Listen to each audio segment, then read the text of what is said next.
Envie d'entreprendre, volonté de réussir, regardez le Club Éco d'Objectifnews.tv avec la Banque Populaire Occitane.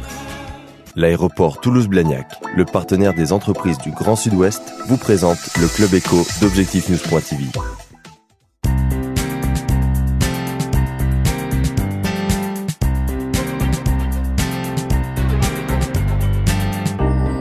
Le Club Éco d'Objectifnews.tv, merci de nous rejoindre aujourd'hui. Comme chaque soir, nous recevons aujourd'hui Christian Desmoulins. Bonjour. Bonjour. Vous êtes président du directoire d'Actia Group. Comment se porte Actia, le groupe toulousain spécialisé en équipement électronique? Alors Actia va bien. Après 2 années un peu difficiles dues à la crise, nous avons connu au premier semestre 2011 une croissance de 22%. Un résultat opérationnel de 7 millions d'euros et un résultat net de l'ordre de 4 millions d'euros. Donc tout est bien reparti. Et malgré la crise boursière et financière, aujourd'hui, on a un carnet de commandes qui ne désemplit pas. Comment Actia finalement a été impacté par le recul du marché automobile? Est-ce que ça a eu des impacts importants? Alors on a été très fortement impacté, notamment par le recul du marché du véhicule industriel.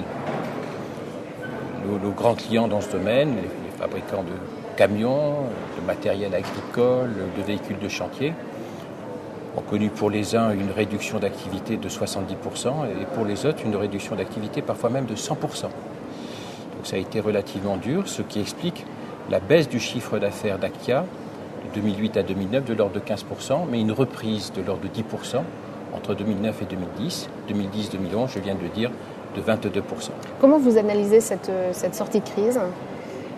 Est-ce qu'il y a eu le développement de nouveaux types de contrats? Oui, en fait, cette sortie de crise est en fait basée sur 2 choses. D'une part, la reprise du marché, mais qui n'est pas encore revenue au niveau début 2008, avant le dépôt de bilan de Lehman Brothers le 15 septembre 2008. Et puis surtout, on a lancé ce qu'on peut appeler des blockbusters, c'est-à-dire des produits nouveaux. On n'a pas arrêté la R&D pendant toutes les années de crise.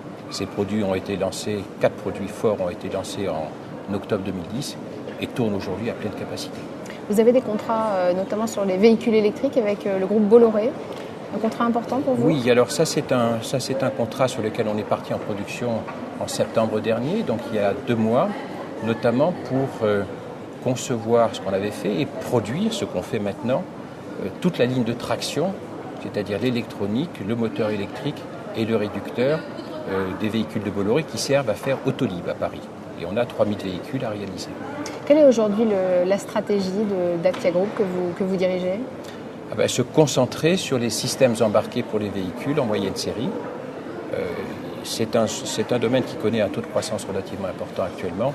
Et donc on essaie de bien rester dans ce domaine-là parce que la diversification amènerait des besoins financiers que la crise financière et boursière, je pense, ne sont pas à même actuellement de financer. Ça sera dans un deuxième temps?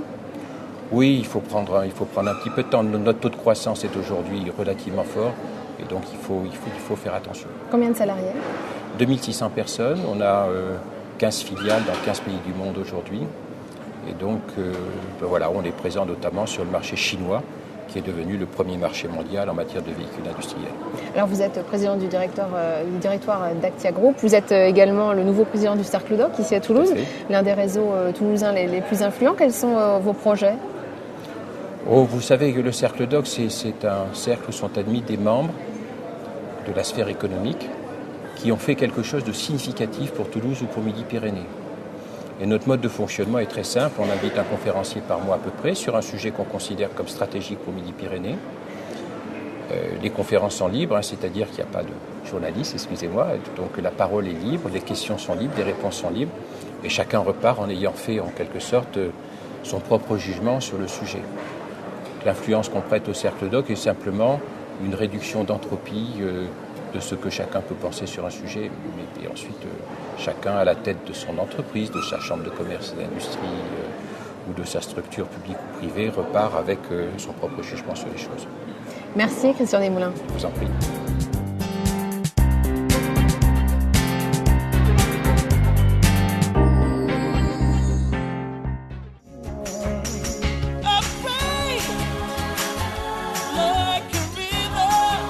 Envie d'entreprendre? Volonté de réussir? C'était le Club Éco d'Objectif News.tv avec la Banque Populaire Occitane.